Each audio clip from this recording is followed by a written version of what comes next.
ये गरीब लोग जो है गाड़ी चलाते हैं और अपने बाल बच्चों का भरण पोषण करते हैं जी।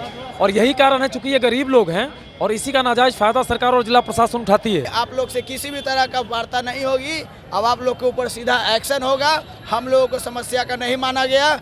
वो कहते हैं कि हम जो कहेंगे वो आप सुनिए, आप जो कहेंगे वो मैं नहीं सुनूंगा।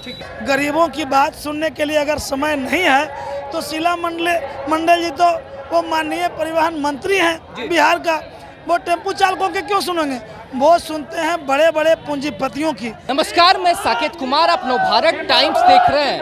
पटना में 2 दिवसीय हड़ताल पर उतरे ऑटो और ई रिक्शा चालक अब सरकार और प्रशासन को घेरने के लिए पूरी तरीके से तैयार हो चुके हैं। अपनी 10 सूत्री मांगों को लेकर ये ऑटो और ई रिक्शा चालक जो है 2 दिवसीय हड़ताल पर उतर चुके हैं। आप मेरे पीछे देख सकते हैं, भारी संख्या में ये लोग उतरे हुए हैं। इनसे सीधे जानते हैं, ये बताइए कि 2 दिवसीय आप लोग हड़ताल पर आज से उतर चुके हैं, 10 सूत्री मांग को लेकर, क्या सरकार और प्रशासन की तरफ से कोई लोग आपसे बात करने आए हैं? देखिए, हम लोगों को बात करने के आश्वासन के बाद बात करने नहीं आए, तो अभी तो हड़ताल पर हम लोग आ गए हैं क्योंकि वो बात करने नहीं आए। जब तक हम लोगों की समस्याएं हैं, जितनी भी समस्याएं हैं हम लोगों ने अपनी 10 सूत्री मांगों से जिला प्रशासन को अवगत करा दिया है। अगर जिला प्रशासन हमारी मांगों को नहीं मानती है तो ये तो अभी शुरुआत है, इसके आगे बहुत लंबी लड़ाई है और हम लोग लड़ने को तैयार हैं। लेकिन इस हड़ताल पर उतरने से ऑटो और ई रिक्शा के जो चालक हैं उनको अपना कितना नुकसान हो रहा है? देखिए, ऑटो और ई रिक्शा चालक जो हैं वो प्रत्येक दिन कमाते हैं और प्रत्येक दिन खाते हैं। ये गरीब लोग जो है गाड़ी चलाते हैं और अपने बाल बच्चों का भरण पोषण करते हैं जी। और यही कारण है चूंकि ये गरीब लोग हैं और इसी का नाजायज फायदा सरकार और जिला प्रशासन उठाती है जी।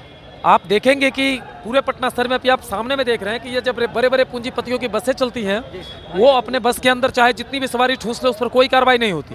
बीएसआरटीसी की जो बसें चल रही हैं, आप जा करके देखेंगे कि वो अगर हम सड़क पर चलते हैं तो वो कहते हैं जाम लगाता है, लेकिन आप जा करके देखिए इसी मल्टी मॉडल हब से जो नई व्यवस्था दी गई है, वहाँ से जब ये बीएसआरटीसी की बसें निकलती है तो वहाँ से लेकर के आर ब्लॉक तक उनकी गाड़ी का जो है गेट खुला रहता है। पूरे पटना शहर में देखेंगे कि उनको सरकार और प्रशासन के लोगों से आपकी क्या मांग है, अगर 2-3 बिंदु में समझाएं? हम लोगों ने कहा है कि देखिए, हमारे पास जो अभी आपने वर्तमान में जो समस्या लेके आया है, इस समस्या में सबसे बड़ी बाधा है कि रिजर्व में चलने वाली गाड़ियों को आप कहते हैं कि जो राजीव नगर से कंकरबाग जा रहा है या कंकरबाग से खगौल जा रहा है या मान लिया जाए कि राजेंद्र नगर से जिनको पटना एम्स जाना है, उस परिस्थिति में उनका कहना है कि हम रिजर्व वाली गाड़ियों को नहीं चलने देंगे, जो कि आम लोगों के साथ भी अन्याय है और हम लोगों के साथ तो जितना अन्याय है वो है। आप लोगों के लिए कितना ये कठिन है हड़ताल पर उतरना? बहुत ज़्यादा। पर कितना असर हुआ है? बहुत ज़्यादा कठिन है, लेकिन हम लोगों का मजबूरी है, इसलिए कि हम लोगों का सरकार और प्रशासन जो है मांग नहीं मान रही है। हम लोगों का मांग है कि पटना जंक्शन पर जो पुरानी व्यवस्था थी वो बहुत अच्छा था, उसमें कुछ इम्प्लीमेंट करने की ज़रूरत था, लेकिन हम लोगों को ट्रैफिक एसपी जो है गुमराह किया। हम लोगों को बोला कि हम लोग पटना में नई व्यवस्था लाना चाहते हैं और इस व्यवस्था को आप लोग इम्प्लीमेंट करवाइए और इसको जो है कि सुचारू रूप से चलाइए। अगर इसमें ज़रूरत पड़ेगी तो हम लोग जो है माने कि फिर से बदलाव करेंगे और ई रिक्शा हो चाहे ऑटो हो, वो लोगों को चलाने में जो कि सहूलियत ना हो, रोजगार करने में सहूलियत हो, इसलिए हम लोग आगे व्यवस्था करेंगे। लेकिन हम लोगों को किसी भी तरह का व्यवस्था नहीं दिया गया और वो उसके बाद जो है जब हम लोग मीटिंग करने गए तो मीटिंग में जो है कि हम लोगों को बोल करके और जो है कि बोले कि आप लोग से किसी भी तरह का वार्ता नहीं होगी, अब आप लोग के ऊपर सीधा एक्शन होगा। हम लोगों को समस्या का नहीं माना गया। वो कहते हैं कि हम जो कहेंगे वो आप सुनिए, आप जो कहेंगे वो मैं नहीं सुनूंगा। तो हम लोग ये तानाशाही उनके चलने वाली नहीं है। इस हड़ताल पर उतरने से आप लोग के रोजी रोटी पर कितना असर हुआ है? हम लोग के इस हड़ताल पर उतरने से रोजी रोटी बहुत असर हुआ है, इसलिए जो हम लोग रोज कमाते हैं, रोज खाते हैं। एक दिन अगर हड़ताल करते हैं तो पता नहीं है शाम में घर का चूल्हा जलेगा या नहीं जलेगा। इसको हम लोग का हड़ताल करने के लिए यातायात प्रशासन और सरकार हम लोग को मजबूर कर दिए हैं जो आप लोग हड़ताल कीजिए। मजबूर किए करने का वजह यह है जो हम लोग का किसी भी तरह का मांग जो है पूरा नहीं किया जाता है। उनका कहना है जो हम कहेंगे वो आप कीजिए। अब मानकर चलिए एक ले जाकर बंद कमरा में हम लोग को रख दिए, अब गाड़ी लेकर उसमें आते हैं तो हम लोग का कहा जाता है हम इमरजेंसी में जाएं, या बहुत सारे ड्राइवर हैं आए गाड़ी हम सवारी छोड़े हम चले जाएंगे, घर चले जाएंगे या किसी इमरजेंसी में चले जाएंगे, बहुत सारी बात होती है। तो उनका कहना है कि नहीं, आप गाड़ी लेकर अगर आ गए तो आप एक बंद कमरा में आ गए, बेकार सवारी लिए हुए आपको नहीं जाना है। और वहाँ पे 2 घंटा 3 घंटा 1.5 घंटा पे सवारी पहुँचते हैं तो एक गाड़ी खुलती है। अब बताइए जी कितना देर वहाँ हम गाड़ी लगा कर रखेंगे तो फिर वहाँ से लौट कर जाएंगे। एक हम लोग का वहाँ पे स्टैंड दे दिए जो हम लोग का ऊपर चढ़ाना है, बस वाले नीचे रहते हैं, हम लोग 1 तल्ला के ऊपर रहते हैं। तो ऊपर सवारी नहीं जा पाते हैं। ऊपर से ढलाइएगा गाड़ी को तो वहाँ ब्रेक पकड़ ले आपका पैर थक जाएगा, थोड़ा सा ब्रेक छोड़ दीजिए तो नीचे। सरकार और प्रशासन के लोग आपका ये दुख तकलीफ समझने के लिए तैयार है? वो लोग कोई अगर दुख तकलीफ हमारा सरकार और प्रशासन अगर हम लोग का तकलीफ समझते हैं तो हम लोग ये हड़ताल पर नहीं आते हैं। ये बताइए कि पप्पू जी, आप नेता हैं इन लोगों के, अब सरकार और प्रशासन पर आप लोग दबाव बनाने के लिए आए हैं, इस साल चुनाव भी होना है, कैसे देखते हैं? क्या सरकार और प्रशासन आप लोग की मांगों को मानेगा? देखिए, बिहार सरकार ने यहाँ बिहार के लोगों को ये कह के रखा है कि आप वोट दीजिए हमको, कुर्सी पर हमको बिठाइए और रोजगार करने के लिए आप हरियाणा, मद्रास और चेन्नई की तरफ जाइए। तो अगर आपकी यही व्यवस्था रही, अगर परिवहन मजदूरों के प्रति आपका यही रवैया रहा तो ये 2025 में आपकी विदाई भी तय है, क्योंकि जब हम रहेंगे ही नहीं तो आपको रखेंगे क्यों।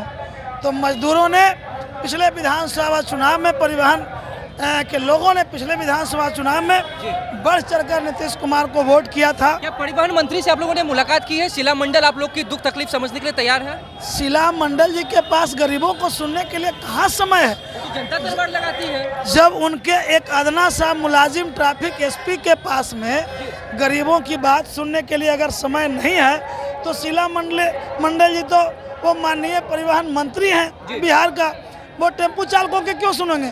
वो सुनते हैं बड़े बड़े पूंजीपतियों की, जिनकी बड़ी बड़ी बसें चल रही है, बड़ा बड़ा ट्रक चल रहा है, बड़े बड़े बिजनेसमैनों की बात सुनते हैं कि ताकि भाई उनके अटैची में उनके लिए कुछ। लेकिन पप्पू जी, जो जदयू के नेता हैं वो तो कहते हैं कि नीतीश कुमार सबों के नेता हैं, आम आदमी के नेता हैं, फिर आपके दुख और तकलीफ को कैसे नहीं समझ रहे हैं? अगर आम आदमी के नेता होते तो आम आदमी आज सड़कों पर खड़ा नहीं रहा होता। ये रोज कमाने खाने वाले लोग अगर आज अपना रोजगार बंद करके सड़क पर आए हैं तो ये सोचने वाली बात है कि किस स्थिति में आते हैं। वो 1 घंटा भी अगर अपना कमाई ब्रेक करते हैं तो उन्हें सोचना पड़ जाता है। 2 दिनों का हड़ताल लेने का निर्णय लिया है, ये सोच करके भी कि 2 दिन उसके घर में क्या बनेगा खाना। कितनी संख्या में आप लोग उतरे हैं सड़क पर? देखिए, आज हमारी संख्या, जो हमारा कुल पटना का ओवरऑल जो ऑटो ई रिक्शा है उसमें करीब 80% ऑटो और ई रिक्शा आज इस हड़ताल में शामिल है। 20% ऐसे लोग जिनको जानकारी नहीं थी वो सड़क पर आ गए हैं, लेकिन कल के हड़ताल में मुकम्मल रूप से वो सारे लोग शामिल होंगे। आप लोगों के इस हड़ताल से आम लोगों को भी काफी परेशानी हो रही है, क्या उनके दुख और तकलीफ को कौन समझेगा? अगर आम लोगों की समस्या और हमारी समस्या को जिला प्रशासन हल करना चाहती है तो हम लोगों के जो मांग है, जो उचित मांग है, उस पर अविलंब बैठे और सभी यूनियनों के साथ मिलकर के जितनी भी समस्याएं हैं उसका समाधान करें, ताकि हमारी भी समस्या का समाधान हो, आम लोगों की भी समस्या का समाधान हो। सबसे बड़ी बात है कि हम इतना कहना चाहेंगे कि सबसे बड़ी हमारे सामने जो बात है कि व्यवस्था के नाम पर ही हमको परेशान किया जा रहा है, व्यवस्था के नाम पर ही हमारा शोषण हो रहा है, व्यवस्था के नाम पर ही सब कुछ हो रहा है। तो ऐसी व्यवस्था अगर आप करेंगे तो फिर तो मजबूरी में हम लोगों को तो सड़क पे आना ही है। ऊपर आगे का कदम क्या होगा अगर इन 2 दिवसीय के हड़ताल में सरकार और प्रशासन आप लोगों की बात और मांग को नहीं सुनता है, तब आगे क्या करेंगे? इस पर हम इतना ही कहेंगे कि जिस जल्दबाजी में हम लोगों ने इस बंद को बुलाया है और इसमें 70 से 80% चालक हमारे इस बंद में शामिल हैं। अगर हमारी समस्या नहीं सुनी गई और हम इस पूरे समस्या को अपने पूरे चालक भाइयों के साथ शेयर करते हैं, लोगों को जब अपनी समस्याएं समझ में आएंगी तो आगे बड़ा आंदोलन होगा और 100 में 100% गाड़ियां भी बंद होंगी और यात्री की परेशानी भी काफ़ी बढ़ेंगी। इसलिए हम मांग करते हैं कि जल्द से जल्द इन समस्याओं का समाधान हो, निदान हो, ताकि आम लोगों का और हमारा जो समस्या बढ़ने वाला है वो बढ़े नहीं, खत्म हो जाए। कितना समस्या हो रहा है? आज आप लोग सड़क पर उतर चुके हैं, आपका भी घर परिवार में चूल्हा जलना मुश्किल हो रहा है, कैसे झेलिएगा इस चीज़ को?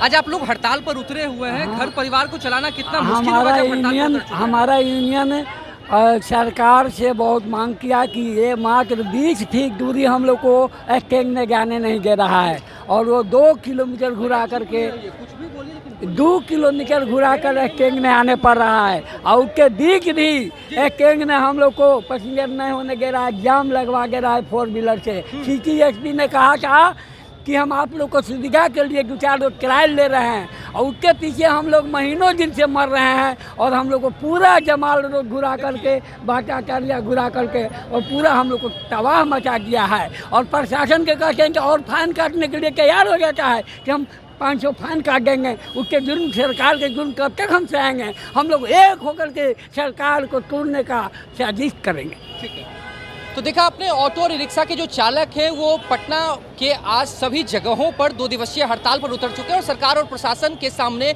अपनी 10 सूत्री मांगों को लेकर ये हड़ताल पर उतरे। इनका साफ कहना है कि सरकार और प्रशासन के लोग अगर हमारी मांगों पर ध्यान नहीं देगा तो हम आगे और भी बड़ा आंदोलन करेंगे। फिलहाल आम लोगों को भी काफ़ी परेशानी हो रही है इस हड़ताल से, लेकिन सरकार और प्रशासन की तरफ से अभी तक कोई भी इन ऑटो और रिक्शा चालकों के बीच में बात करने के लिए नहीं आया है। फिलहाल इस खबर में इतना ही। नवभारत टाइम्स के साथ बने रहें। पटना से साकेत कुमार।